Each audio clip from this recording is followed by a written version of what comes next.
guess, the short answer is Deckchair closed its doors in early November last year. So Deckchair Theatre has been around, for those that don't know, a 30-year-old company, just pipped, 1983. It was formed, and so it's been producing new Australian players primarily. That's for the most of the time of those 30 years it's been its brief, and certainly for the last 5 or 6 years it's been its exclusive brief. Just new contemporary Australian and a lot of West Australian plays, supporting West Australian playwrights and nurturing West Australian scene. And based in Fremantle, but a lot of the work travelled nationally and etc. Obviously, so it's been a kind of a hothouse breeding ground of new players. But for a lot of reasons, but primarily funding, basically it was no longer sustainable. Partly the base in Fremantle is getting harder and harder to attract the audiences, and I think that's been the case for the last 10 years or so, at least. To address that, we were looking to kind of make a fairly big structural shift to how the company was going to work, which would have needed state government support to make that possible. Right. And reading between the lines, that didn't happen. Yes. So it just wasn't going to be tenable. And I guess it's the catch of an there's a sense, well, yes, it's a new writing company, but that I don't think is the reason for it not being able to survive the distance. It's a small company that was underfunded and has been underfunded for a very, very long time. And there are a lot of companies in the country that are currently in that position or have been in that position. There are a lot of companies, and we're on the knife edge, and a lot of companies are kind of one or two slip-ups from closing. We've kind of been that way for a while, and this slip-up was actually basically that the ceiling fell down on the theatre during the last show and put us $30,000 back, and that was enough. Okay. That was kind of enough, and it was always that knife edge of one thing, and so that was a practical thing, and we needed a rescue, and we didn't get a rescue in time.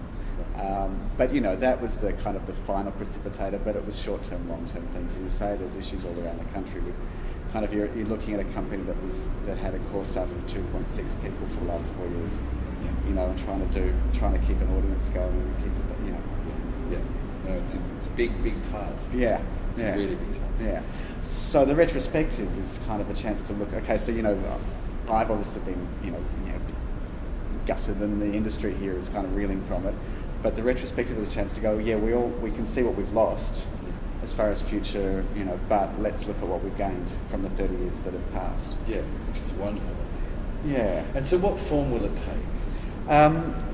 So look, Tim and I batted around a lot of ideas for how we could best weave that through the event. I think the simplest and hopefully the most effective is we're having a session, and I've selected 9 plays that kind of cross reasonable spread of the history.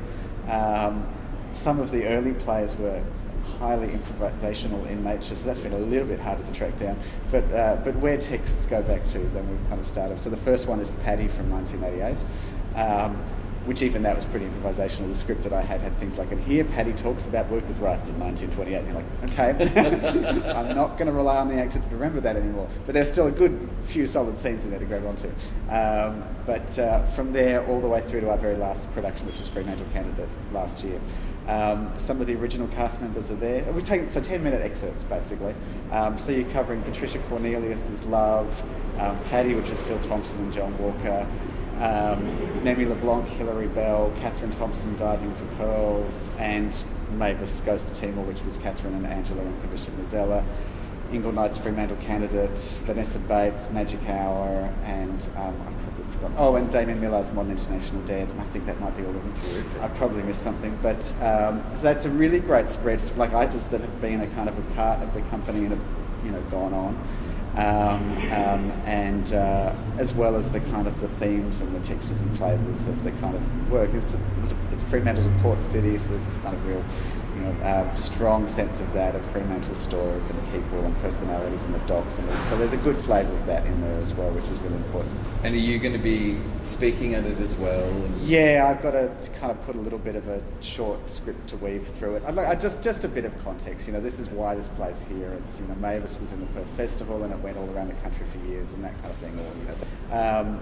And it's lovely actually because we've managed to, within the ensemble of billions of actors, there are enough to pull on. We've managed to weave the schedule enough that Jeff Kelso is part of the main ensemble, and we pulled him out. He was in Paddy in 1988. It was his first play with Deckchair, and he's done, I don't know, a dozen plays more, probably a couple of dozen plays since then. Rose Lenzo was in the company for decades in so many shows, and she's part of the main ensemble, and she's reprising her role in Emma. And Ursula Jovic happens to be flying into town just in time to reprise her role in the Magic Hour, and so that kind of thing. It's lovely, it's lovely. So there's some things that actors will be looking at and just kind of discovering, oh, this was an interesting play that Deckchair did 20 years ago, and some are reliving the roles that they did X years ago as well, which is great.